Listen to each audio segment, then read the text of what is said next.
भन्दा आइभरमेक्टिनको अब आइभरमेक्टिनको तिमीले डेटा अब सुरुमा यो कसरी आयो भन्दाखेरि अब there are so many medications हैन तिनीहरुको इम्युनोमोडुलेटिङ प्रपर्टिजहरु छ हिस्टोरिकली है अब त्यसमा अब यो म्याक्रोलाइट्सहरु जस्तो एजिथ्रोमाइसिन भयो हाइड्रोक्सीक्लोरोक्विन भयो अनि त्यसपछि ivermectin भयो they all have this immunomodulating property anti-parasitic अथवा antimicrobial property को अलावा तिनीहरुको अलिकता immunomodulation हुन्छ त्यो भएर यसको चाहिँ भेरियस सेक्टरमा चाहिँ युज हुन्छ जस्तो ivermectin अब anti-parasitic मात्रै नभएर यसको युज चाहिँ अब कतिवटा केसहरुमा किमोथेरापीको रूपमा युज हुन्छ कतिवटामा चाहिँ अब क्यान्सर सेलको ग्रोथलाई इन्हिबिसन र इम्युनोमोडुलेसन गर्न युज हुन्छ गर्दा यसको वाइड युज छ अनि त्यस्तो ड्रगहरुको चाहिँ के हुन्छ भन्दा अब हिस्टोरिकली रियुज मेडिसिन भनेर तिनीहरुको नयाँ जस्तो जुनसुकै डिजिजहरु आएपछि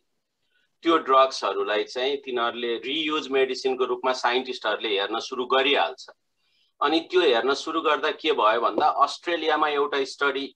यो चाहिँ अब इन भिट्रो स्टडी गरेको थियो बाहिर ल्याबमा हैन अनि त्यसमा चाहिँ कोभिडमा चाहिँ अब यो भाइरसको चाहिँ अब सिग्निफिकेन्ट एन्टिभाइरल प्रोपर्टी छ है यसको भन्ने देखियो तर त्यो डोज चाहिँ जुन चाहिने थियो नि त्यो चाहिँ maybe it was 20 or 30 times higher than the usual recommended dose to use in human हैन अनि त्यो भएपछि अब कस्तो भन्दा अब जहिले पनि अब संसारमा नयाँ कुराहरु आएपछि जहिले पनि टु साइड्स हुन्छ अब एउटा चाहिँ अब भ्याक्सिन एन्टी भ्याक्सिन कम्युनिटीहरुमा के भयो भन्दा if they are not going for vaccine psychologically they would try to find the alternate medicine if vaccine we are not going to take the vaccine let's find something भन्दा यस्तै pseudo साइन्सको फलोअरहरुले अब त्यो आइभरमेक्टिन देखि लिएर अब हाइड्रोक्सीक्लोरोक्विन एजिथ्रोमाइसिन यिनीहरुलाई प्रमोट गर्न थाल्यो है अब एकदमै फल्स त नभनौ किन भन्दा अब अलिकता सानो स्टडीजहरुमा अलिकता बेनिफिट पनि देखाएको छ जस्तो अब तर प्रब्लम के थियो भन्दा त्यो सबै स्टडीहरुको एडिक्वेटली अब स्टडी एकदमै राम्रो हुनलाई के चाहिन्छ तिनीहरुलाई दुईटा अब र्यान्डमाइज अब कन्ट्रोल स्टडी हुनु पर्यो टु साइड्स हुनु पर्यो डबल ब्लाइन्ड हुनु पर्यो एडिक्वेटली पावर्ड हुनु पर्यो स्टडीहरु हैन यो चाहिँ अब एडिक्वेटली पावर्ड स्टडी पनि थिएन एकदमै दुईटा केस र कन्ट्रोल साइडमा त्यो एउटा हुनुपर्ने कन्सिस्टेन्सीहरु थिएन हैन अनि त्यो हुँदा चाहिँ के भयो भन्दा त्यो स्टडीहरुले अलिकता अब सेभरल 100 200 300 केसमा भएको स्टडीहरुमा चाहिँ अलिकता बेनिफिट हो कि जस्तो देखियो अनि त्यसपछि चाहिँ अनि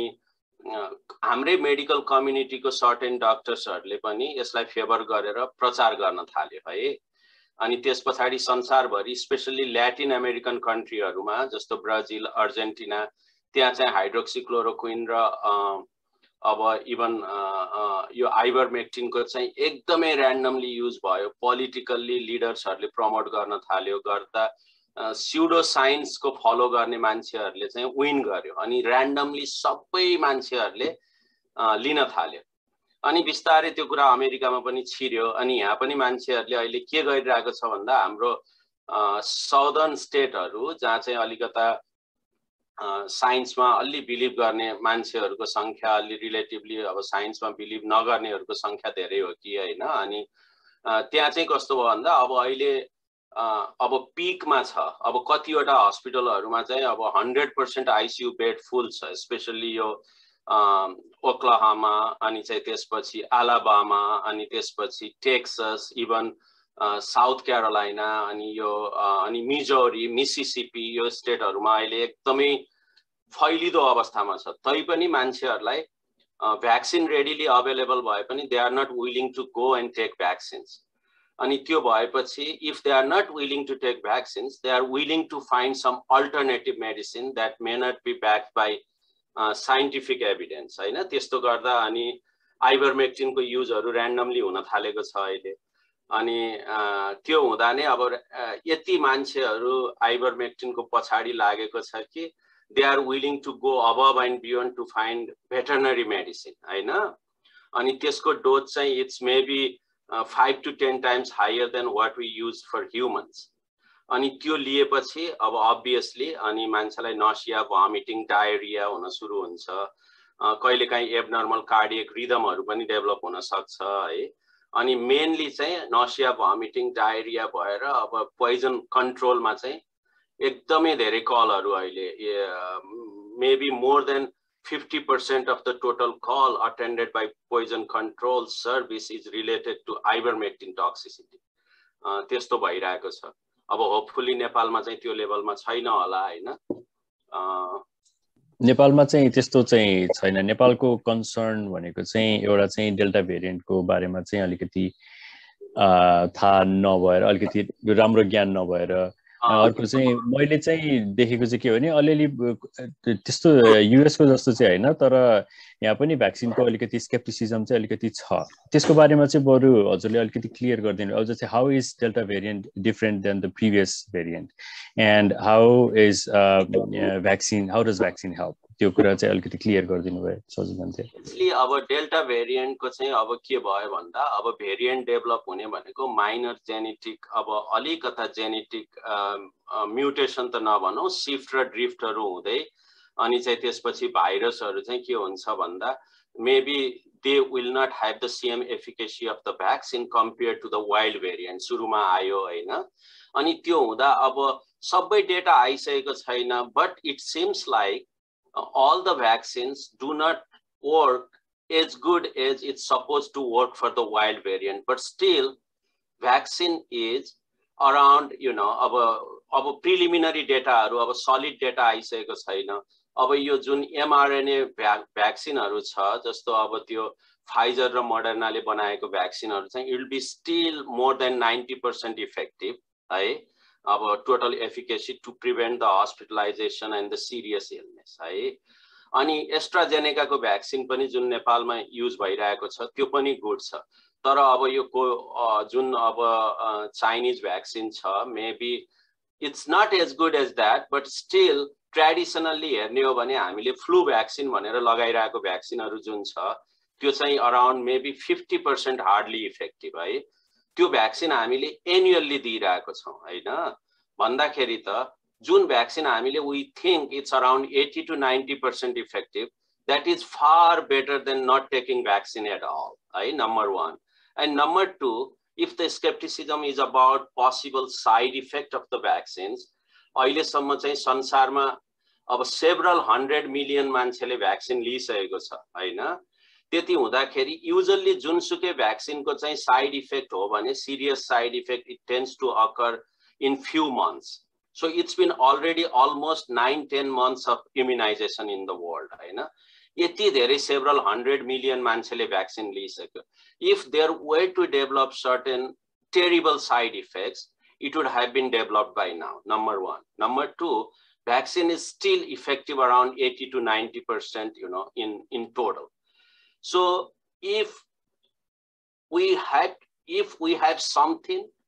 the best equipment to fight this pandemic vaccine is the number 1 so anyone who has the opportunity to get the vaccine and who qualifies to get the vaccine should get the vaccine without any hesitation है